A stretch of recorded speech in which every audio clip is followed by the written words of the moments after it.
Hello, junkies, and welcome to Lockdown 2020. California is shut up tighter than a holding cell on the Enterprise. A Real Girl and I are completely fine right now. We are sheltering in place. I have already built an amazing couch cushion fort, and I will defend that empire to the last. We hope that you, my lovely, lovely junkies, are listening to doctors, scientists, and if your local government orders you to stay home, do it. This isn't about, quote, losing freedoms, end quote, which I see some people talking about online. This is about mitigating the spread of a highly contagious disease that kills people. Yes, I know the flu kills more people so far, but this is more lethal and it is much more contagious. So hopefully you are taking it seriously. Here's the way to think about it. Do you know any old people or people with compromised health? Or do you associate with people who they know old people or those with compromised health? Then, if that's the case, either way, you are in position to help stop those old people from getting messed up. Now, if you think you'll be fine, super cool, but it's the 5 degrees of Kevin COVID bacon that will put others at great risk. This shit spreads real fast. They think that over half of Californians will get it, for example. That alone is 25 million people. Everything you can do to stay out of circulation as much as possible is a good thing. It's good for you, good for your family, good for your community. Of course, many of you out there still have to go to work. We get that totally. If you do, the goal is to mitigate exposure. You can't eliminate it completely. So try and keep that 6-foot cushion. Keep washing your hands. Those things alone will make a significant, significant difference. And hey, during this silly business, some days, weekdays mostly at 2 p.m., I will do Facebook Live readings of my stuff, some other people's stuff, and just kind of stuff in general to help entertain you during the lockdown. I call it Sigler in Place. Follow my page over at facebook.com/Scott Sigler. I'll also try to get those little snippets up on Instagram, maybe even eventually on Twitch. Now, for this week's Throwback Talkie, we hear about fun with the old website, junkies getting in on the action, and more blab about that amazing infected book tour. I hope you enjoy it. Stay safe.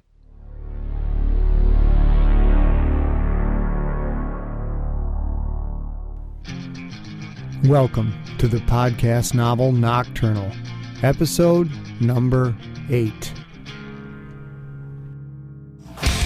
Nocturnal is a podcast-only novel. You can't buy in stores and you can't peek at the end. Written and performed by Scott Sigler. More information and more free stories at scottsigler.com. This book contains adult language, mature situations, and lots of violence. Hello, junkies. A couple days late, and we're going to get right into the story. My free podcast novels, The Rookie and Bloodcast Season 1, are available at podiobooks.com. Congrats to junkie Robert Wicks. Your name is now a character in this episode because he had his profile all set up at scottsigler.com. And please listen to the end of this, to my talking after the story, because I've got the deadlines for the Sigler Stank Bring Scott Sigler to Your City book tour contest. Enjoy episode 8.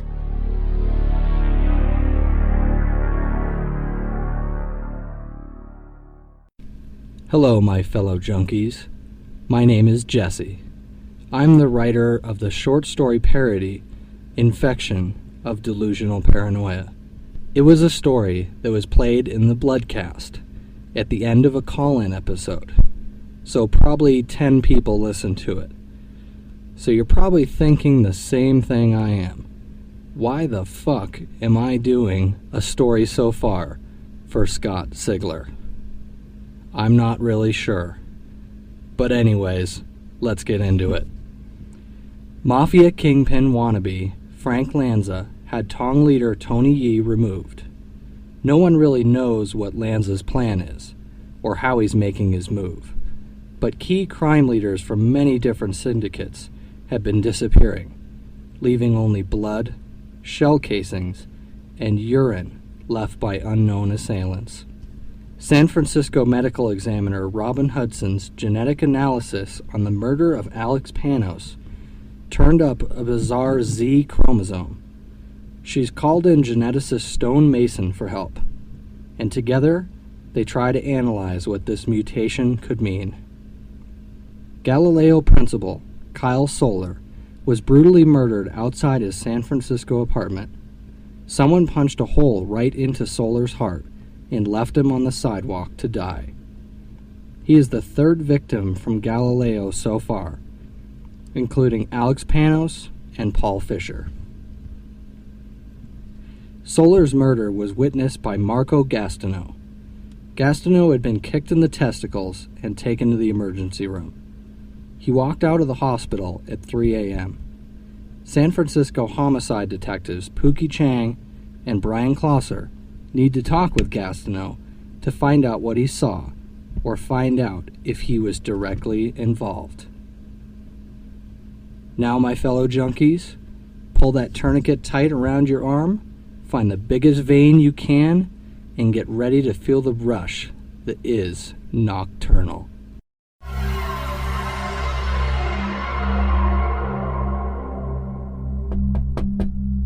A gentle knock on the Cadillac's back window. Frank Lanza touched the slider and the window opened halfway. Fog hung outside, glowing slightly from the headlights of the car behind. Tiny droplets beaded up and rolled down the caddy's glass. Golden Gate Park at night. A few street lights that cast cones of lights to the sidewalk below, but past those cones, the darkness of nighttime woods rolled in the hanging mist. The endless crash of waves drifted in from Ocean Beach, not even a half-mile to the west.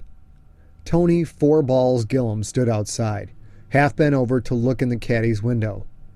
Only he wasn't actually looking in the window. His eyes flittered from side to side, up and down. Lanza's party included his driver as well as two more caddies, one in front and one behind, each full of mean men. He had 9 men in all.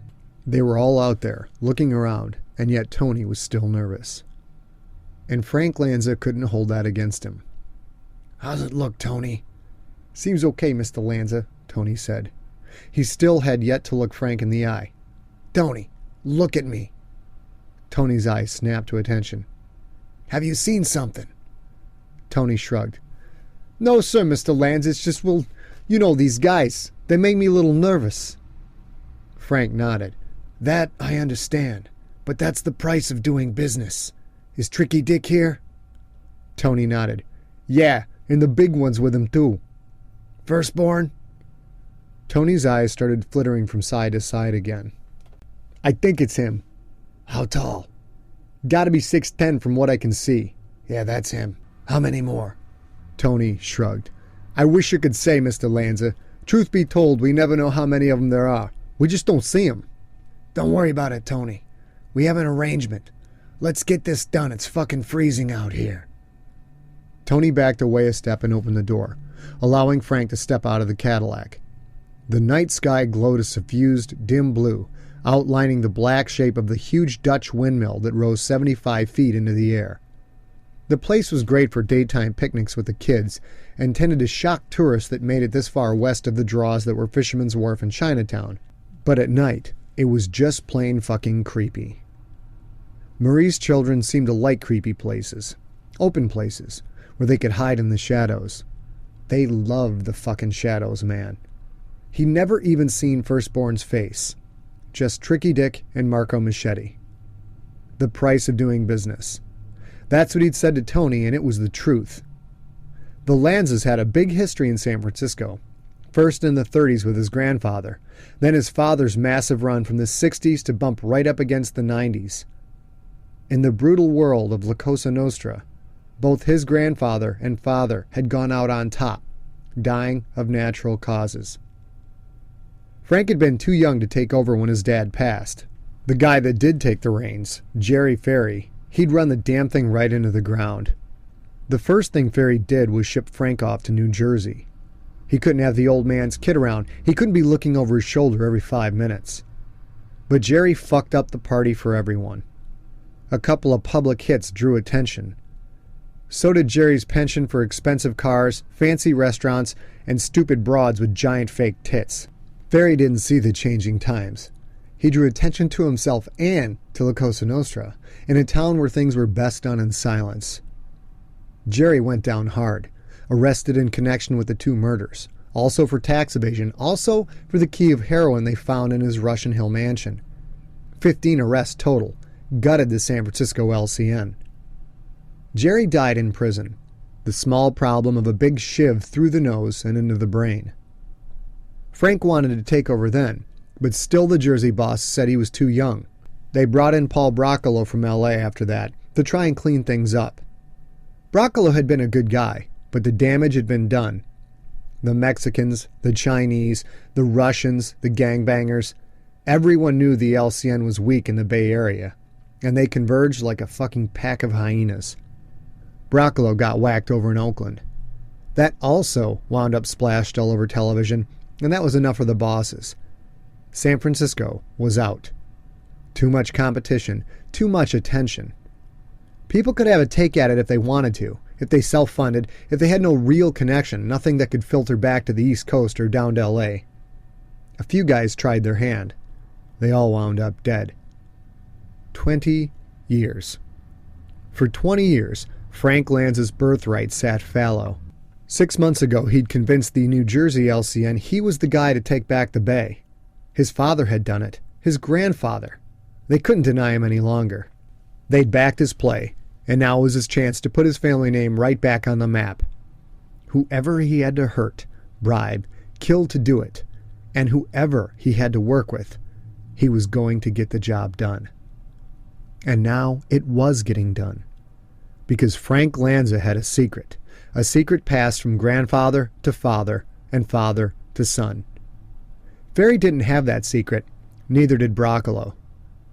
Frank Lanza didn't need attention. He didn't want attention. His dad had told him to study the great generals. Not Patton, who won with more tanks than the other guy, but guys like Sun Tzu. One quote his dad had loved the most. Sun Tzu had said, "To win 100 victories in 100 battles is not the pinnacle of skill. To subdue the enemy without fighting is the pinnacle of skill." The Lanza family secret would let Frank do just that. To take out the chinks and the slants and the Russians and the blacks before they even knew the LCN was making a play. Because the Lanza family secret was a way to contact the best hitmen in the world. Some silent-ass death dealers known as Marie's children. Tony Fourballs led Frank through a narrow path. Gnarled, thick-limbed bushes hung black against the night, like two giants' hands waiting to clap together and smash them flat. Once through those tall bushes, they stood in the windmill's clearing. Nothing but opaque wood surrounded them on all sides. It shocked Frank at how quickly the streetlights faded away to a glowing echo off in the distance. In a city of 750,000 people, this was as remote as it got. A short man approached. He wore a rumpled tan trench coat over a black suit, white shirt and black tie. A tan fedora matched the coat. He looked like he had just stepped out of a Sinatra movie. Behind him, standing back among more bushes, in the shadows, stood a huge man wearing what looked like a gray blanket draped around his shoulders. The fact that Lanza could see him at all was a message. When Firstborn didn't want to be seen, you didn't see him. From what little he could see, he got the impression that Firstborn was first-class ugly. He didn't need to see that at all. And besides, Tricky Dick's face was bad enough. "Hello, Lanza," Tricky Dick said. His face looked like it was covered with a combination paste made from teen acne and a weed whacker. In the few places he didn't have zits, he had skin craters to show where the zits had once been. "Tricky Dick, Merry Christmas." "You better say Happy Holidays around these parts, Lanza. The natives will have your hide if you're not inclusive with your well-wishing." "Forget about it.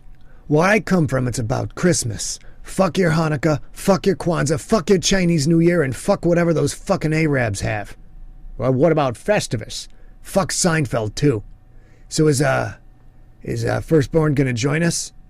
Tricky Dick shook his head. "He's just hanging out, see?" Lanza nodded. He understood. Now that the hits were done, Dick and Firstborn wanted to make sure the Mafia wasn't out to tie up loose ends by killing off the help.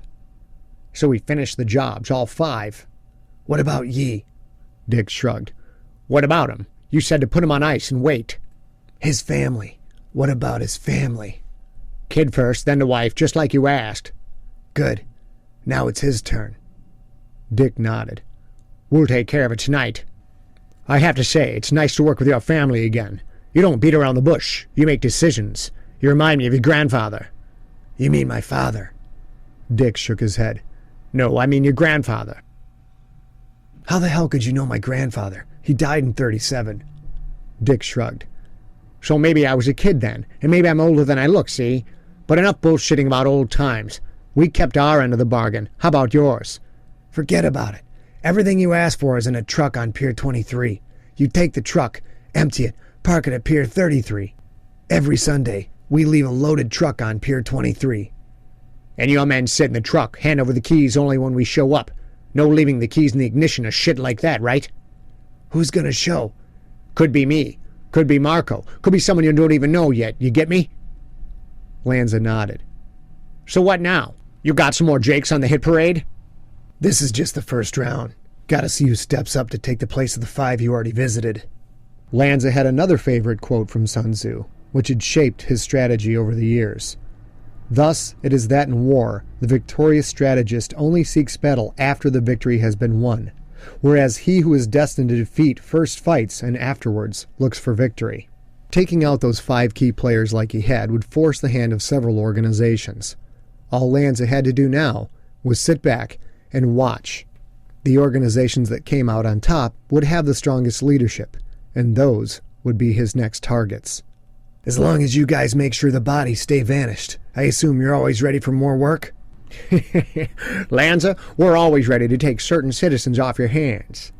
And speaking of the good citizens of San Francisco, I want some answers about those kids that got killed. What the hell is up with all that graffiti? That's none of your business. You do yourself a favor and leave it alone. The fuck I'll leave it alone. You guys are supposed to be invisible. You don't exist in shit. And here you are whacking some kid and leaving calling cards? Firstborn took one step forward. Not enough to come fully out of the shadows, but enough to instantly grab Lanza's attention. Dick told you to leave it alone. Frank Lanza had ordered the death of 12 men. Well, 17 now, if you counted the work in San Francisco, and even that didn't count the collateral damage that came with taking out high-level guys. He'd even killed 2 men himself, one with a gun, one with his bare hands. He'd done the tough work that needed to be done, and he wasn't afraid of anything. Anything, except that voice, and the man who produced it. It's a problem, and I will fix it. You remember, Lanza, your family has been here for a long time.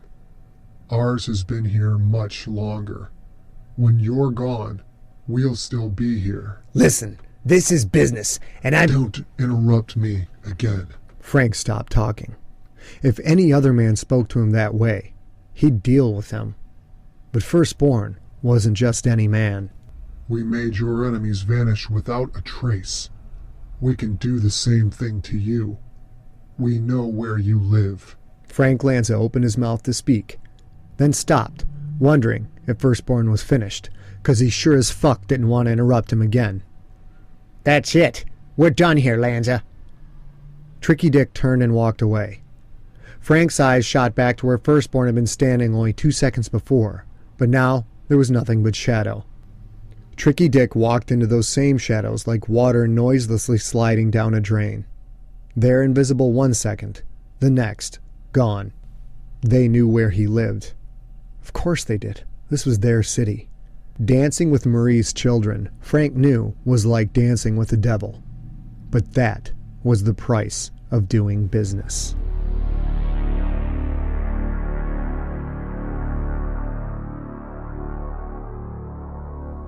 Bryan sliced into the second kielbasa link. A little jet of fat shot out and landed on his hand. It was hot, but not hot enough to burn. He grabbed a slice of rye bread, dabbed up the fat with it, and shoved it into his mouth. Glad to see your manners haven't changed much, son. Bryan smiled despite a mouthful of food. His father had never been much for manners, and telling Bryan to behave at the dinner table was kind of a running joke. Considering his dad had a bottle of Bud Light in one hand, a Marlboro in the other, and was sitting at the table in a threadbare t-shirt, white boxers, and black socks, he wasn't exactly the poster boy for social protocol. Oh, this is great, Dad. Bryan cut a quarter of the kielbasa and shoved it into his mouth. Just what I needed. His dad laughed. That was what Bryan needed. Some normalcy. John Clauser in a t-shirt and boxers drinking Bud Light at 8 a.m. because that's when his dad was up and the only thing he would cook was kielbasa and sauerkraut because he knew it was Bryan's favorite. even though Bryan had said he just wanted some scrambled eggs, and sitting at the same chipped Formica kitchen table they'd eaten at all of Bryan's 29 years. A step out of the insanity of chasing murderers and dealing with butchered bodies. The coming day gave him a lot to deal with. Kyle Solar's murder, the witness Marco Gastineau, the symbols. But he needed a break. Just a small one. Just breakfast with his rather opinionated father. And your ass is going to be here Christmas morning. None of this working bullshit, Bryan. I know how things are as a city employee. You can stop out here at least for an hour and get paid for it. Bryan nodded. Another kielbasa quarter went under the knife and into his mouth. And bring that partner of yours. I haven't seen Pookie in months.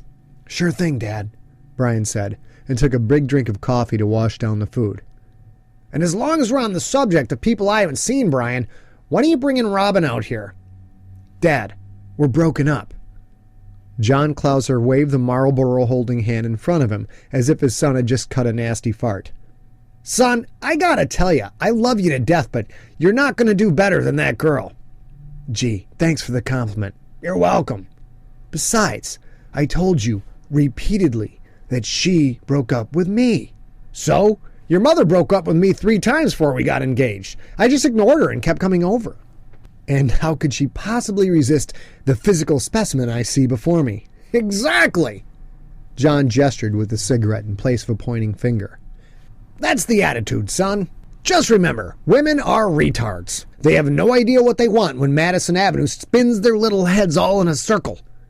A more rousing endorsement of women's rights I've never heard, Dad.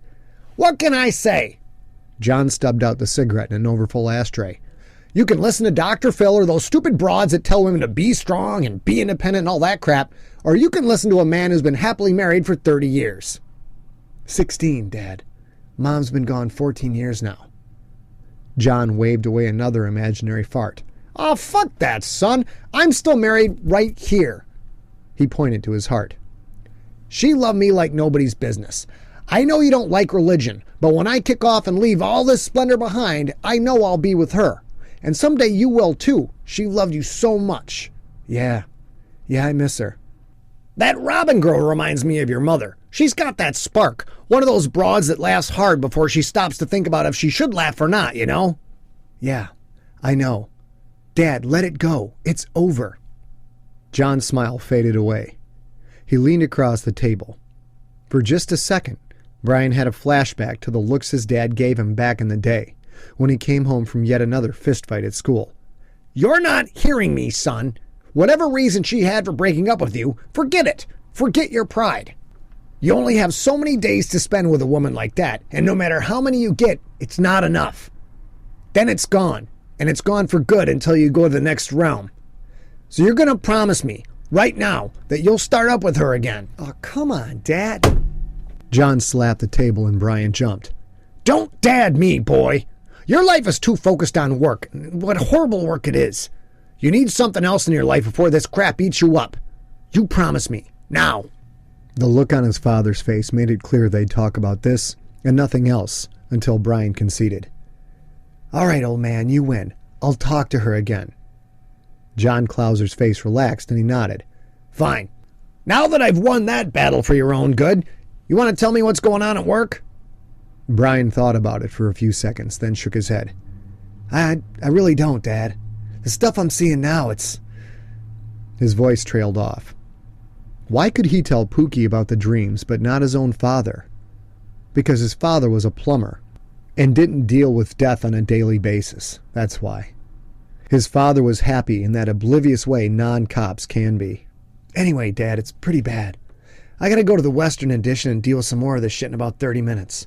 Pookie and I have to talk to a guy who witnessed a murder last night. So I just don't want to talk about it. I want to talk about the 49ers. John Clauser leaned back in his chair, tilted his head back, and wrinkled his face like someone had not only farted this time, but also crammed a turd nugget up his left nostril. The Niners! Good God, son, don't get me started! But of course, the words, "don't get me started," were exactly how John Clauser did get started. The next 30 minutes rolled by without one thought of bodies, dreams, symbols, or death, as Bryan's father effortlessly solved all of the Niners' problems and took them to the Super Bowl the following season.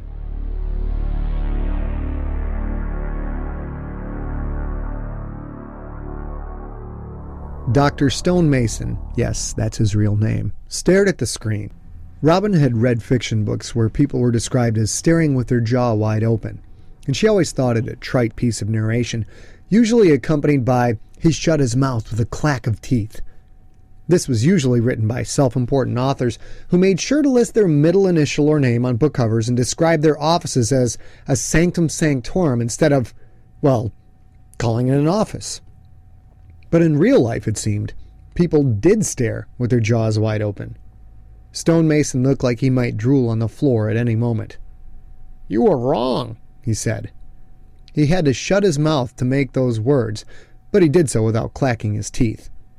Robyn felt better that she wouldn't have to see the retired professor wipe saliva off his chin. She looked at the last square of the karyotype. It showed the iconic X chromosome, and where there should have been a second X or a Y, there was the 3 connected lines of a Z. What was I wrong about? It's XZ, just like I told you. But in your first call to me, you described elements of a Y. So where is the Y? Robyn looked at the karyotype again. The XZ didn't change. She had found indicators of a Y chromosome, as well as indicators of what she had thought might be a second X, and there wasn't one of those either. I don't know. Stone turned to look at her. I want to know what you found out on your own so far. Robyn sighed. Stone, I really don't have the time or the energy for you to lead me through things by the imaginary ring in my nose. I've got another body coming in any minute that's related to this case. Paul Fisher. He was in the same gang as Alex Panos. Symbols found on the scene indicate it could be the same killer, so I've got to get cracking on that. He just stared at her. Stone, I'm 31 years old, for crying out loud. Can we dispense with the teaching? Class is over. Life is a class. You're never done learning. What is this, an after-school special? He crossed his arms. Robyn shook her head. She wasn't going to win, so she might as well play along with Stone's games. Fine. I read up a bit on the Z chromosomes. It's found in birds and in some insects. Did the Z chromosomes in those animals actually look like the letter Z? Robyn shrugged. No, not really. Look more like just a blob of stuff. Well, trust me on this one, my dear. The Z chromosomes of bird and insects do not look like the letter Z. It's just a letter that scientists latched onto because of the existence of X and Y. So to try and keep things clear, since there already is a Z chromosome in nature, let's both agree to call yours a Z. Bird and insect chromosomes do not look like a Z, but your example does. But what does that mean? I don't know. Maybe we should call an expert in genetics. You are an expert in genetics. Oh yeah, that's right. And yet I don't have the foggiest idea. How about you walk me through the obvious here? God damn it, Stone. I'm looking at the obvious. It's an X and a Z. Okay, it's an X and a Z. And what about the Y? There isn't a Y. But you found indicators, Robyn. Think, woman. Robyn rubbed her eyes and stared at the screen again. An X and a Z. No Y. No second X. Then it hit her. The Z, it's part X and it's part Y. I'll take smart girls for 200, Alex. But how can this be, Stone? Please tell me you remember what a centromere is. Of course I remember. Stone held out one hand, palm up, and repeatedly flapped his fingertips up to touch the heel of his hand. The gesture said, "Come on, come on." Robyn wanted to punch him right in the nose. Okay, Stone, genetics 101 time. An X or a Y is a paired chromosome, each with a centromere. The centromeres fuse to make the paired chromosome. Keep this up and you might win a cookie. So each chromosome has how many centromeres? 1. Obviously, Stone, if there are 2 and they fuse, then it's 1. He pointed to the screen again. And how many centromeres do you see on the Z chromosome? His comment was like a slap in the face. She'd seen it. She just hadn't had either the mental horsepower or the experience to register it. Robyn looked closely at the screen. She blew up the karyotype to maximum magnification. The Z had 2 centromeres. That's why it had the 3-segment shape. Nothing in nature had ever had 2 centromeres. I'm going to do some more analysis on this sample back in my lab, but I already know what I'm going to find, and I'm guessing now you do as well. You'll find the Z is part X and part Y. You're almost there, my dear. Yes, we'll probably find part X and part Y. Okay, you said I'm almost there. What else do I need to know? Her attitude was gone, whipped into submission by a mental bitch slap from her former professor. What you need to know is, did this mutation occur in the murderer, or was it passed down? That question also hadn't crossed Robyn's mind. Well, I suppose if it first occurred in the perp and it's not inherited, it would have had to have happened when the perp was a single fertilized cell. Otherwise, if he had already split and some of the split cells developed the mutation, the results would probably be inconsistent in the karyotype. Some would have X or Y and some would have Z. Which we can't rule out, because you really do only have a small sample of saliva. True, it is small, but I think we'd see at least some variation. We ran the karyotype test 3 times and came up with XZ all 3 times. So what does that tell you? That it's likely the chromosome is inherited. Stone simply nodded.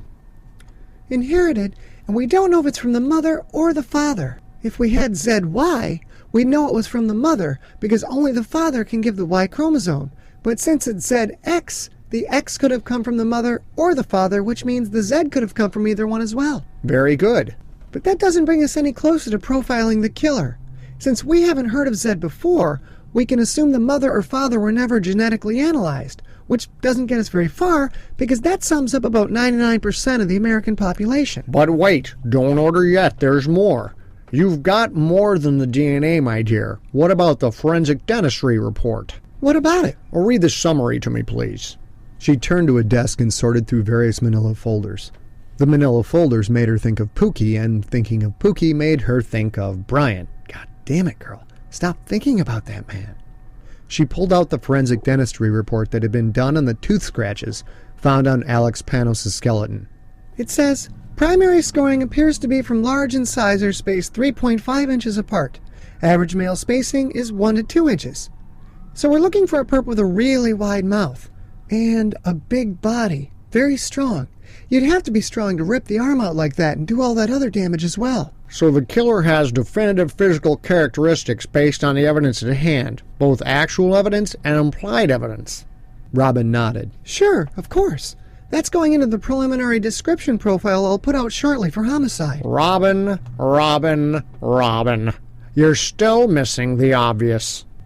She thought, then snapped her fingers.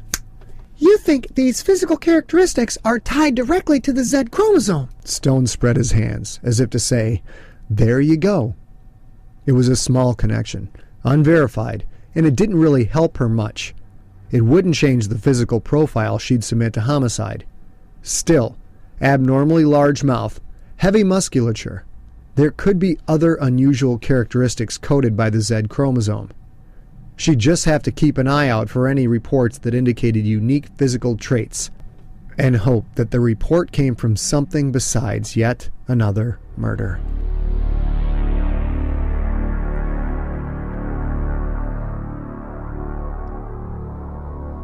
Bryan hated the neighborhood known as the Western Addition.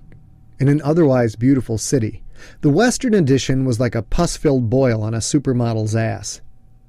And to add to his mood, it was daytime, just after 8:45 a.m. to be precise, and Bryan was dragging ass. Normally at this time he'd be sound asleep. He couldn't complain too much, though. Pookie had gone all night without sleep, too. Bryan had caught only 2 hours himself the day before. If that was all, being in the Western Addition and facing the morning sun, Bryan would have been in a shit-ass mood. But that wasn't all. Pookie had just informed him of 2 more disappearances last night. Stacy Telling and Robert Wicks, both teachers at Galileo High School. Telling, a single woman of 24, was nowhere to be found.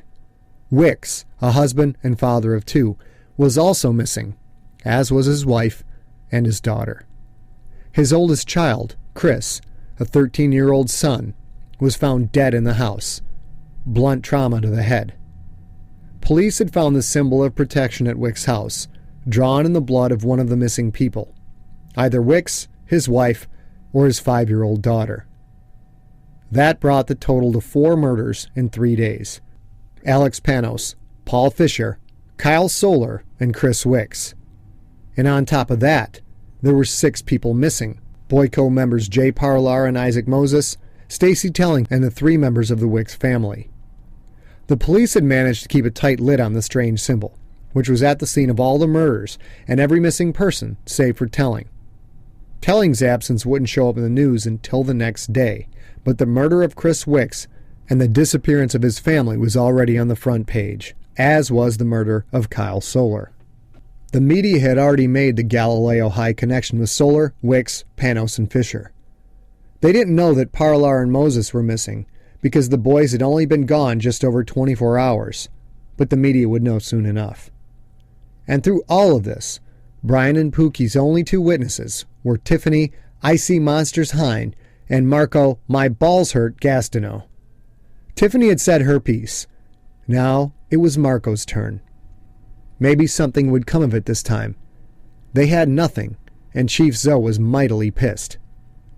Pookie drove as always. The unmarked car drew stares from people on Turk Street. Not the people heading to work. People heading to work had somewhere to go and something to do. The stares came from the bums and from the thugs.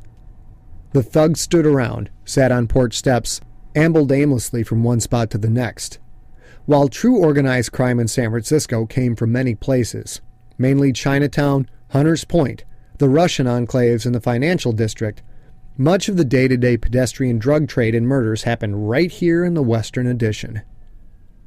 Marco's place was in the Section 8 housing on Page Street. Trash littered the area, bits of paper and plastic wrappers sticking to the wet ground. That's what I love about this place, Pooks. All they do is bitch about how nasty their neighborhood is, and not one of them is out here with a trash bag. Just piss and moan that someone else won't clean it up for you. Brian, our tax dollars are supposed to pay for trash pickup. Well, do they tax welfare? And the trash guys pick up stuff in cans. Look at this fucking place. They found street parking easily, something that could only be done during normal business hours, and then usually only in the few areas that weren't choked with cars, places like Western Addition.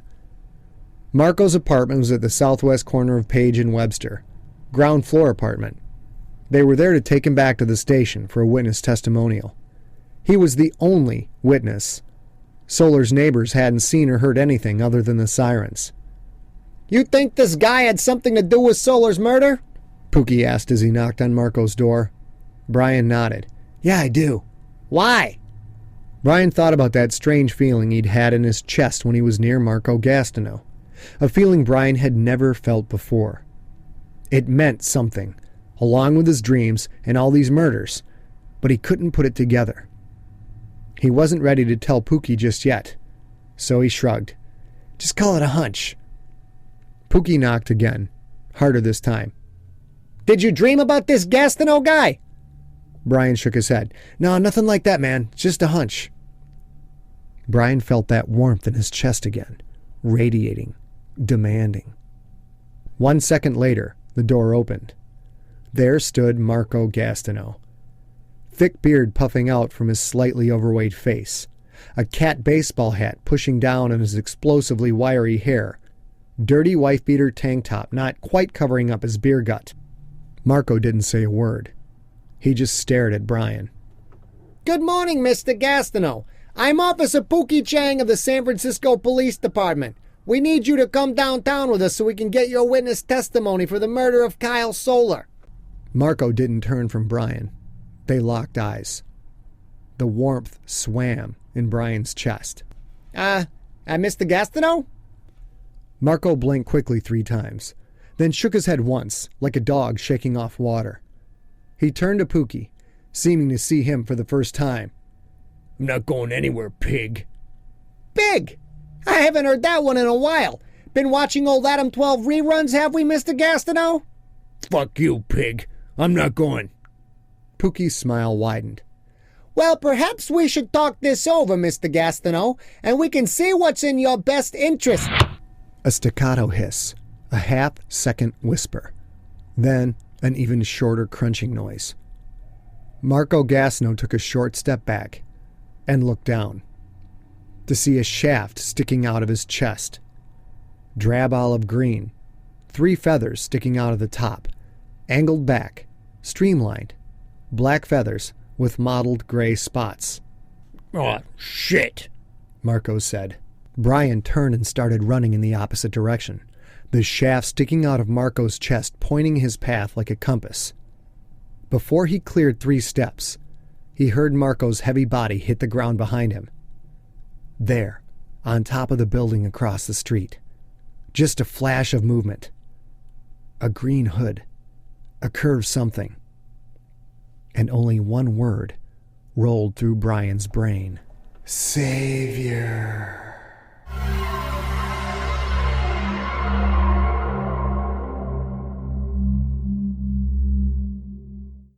Well, junkies, I hope that was worth the wait. Savior finally makes an appearance, and we're starting to get a better grip on the science behind the Nocturnals.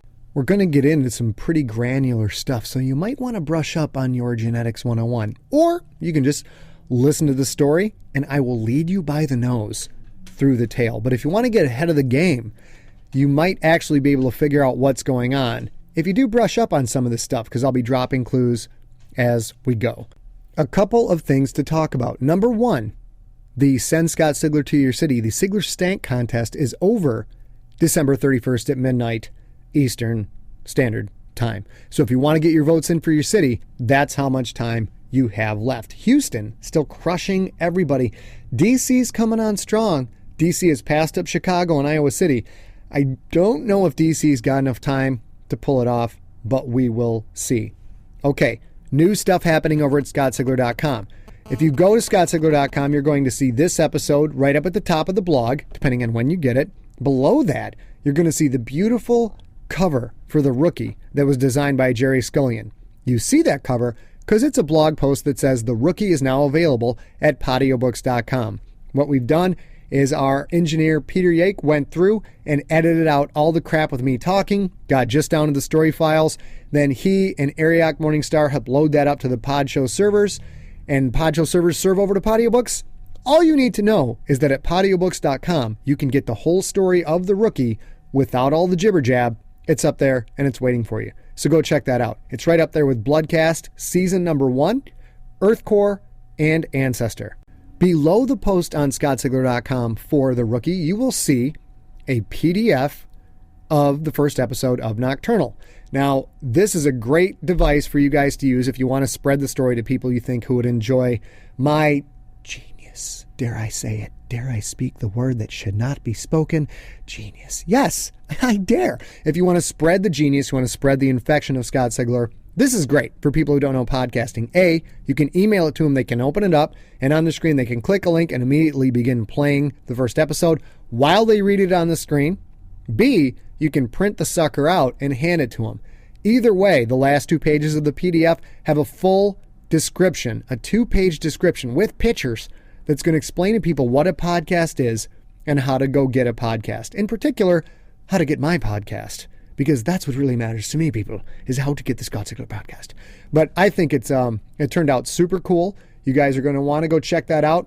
Barry McWilliams helped with some graphics for that PDF, and it turned out just utterly fantastic. So please go check that out. I'm going to eventually put out the other episodes of Nocturnal in PDF form. Don't know when I'm going to be getting to that, though. There's no Christmas break for the evil overlord of the world, people. I'll be working right on through the happy holidays until I get to the point where I can destroy the holidays and make sure none of you ever have Christmas again. You can still give presents, though. I'm going to let that slide. You guys are going to want to check out View from the Quad. They are giving away a signed copy of Ancestor. Just go Google search View from the Quad. You'll get right to it. And a lot of people lately, maybe they like Nocturnal, a lot of people have been emailing me asking where the donations button is because they want to pitch in a little bit for all this juicy, luscious free entertainment they're getting. Right now, people, the single biggest way that you can help me is to go pre-order your copy of Infected on Amazon.com, BarnesandNoble.com, Powell's.com, wherever you can get it, and then go tell some other people who might like the story that they should pre-order a copy too. Couple of copies here and there, clearly, hands down, that's the best way to help me move forward in my career, and it's the best way to guarantee that there's going to be more kick-ass free podcast fiction coming your way for the next 10, 20, 30, 40 years. I'll live to be 133, by the way. I know. I saw a fortune teller once, and that's what she told me. So Derek and Swoopy from Skepticality, fortune tellers know what they're talking about. Why don't you two just put a sock in it? Because she said I get to live to 133. That means I don't care what you have to say. That's all I've got for you now, folks. You're going to have to wait and see what happens when Bryan goes after Savior. I think it'll be a pretty good time. You have been listening to Nocturnal, written and performed by Scott Sigler. For more information, go to scottsigler.com. All music in this podcast provided by Uncrowned off their album Devils and Angels, available now at the iTunes Music Store. Is it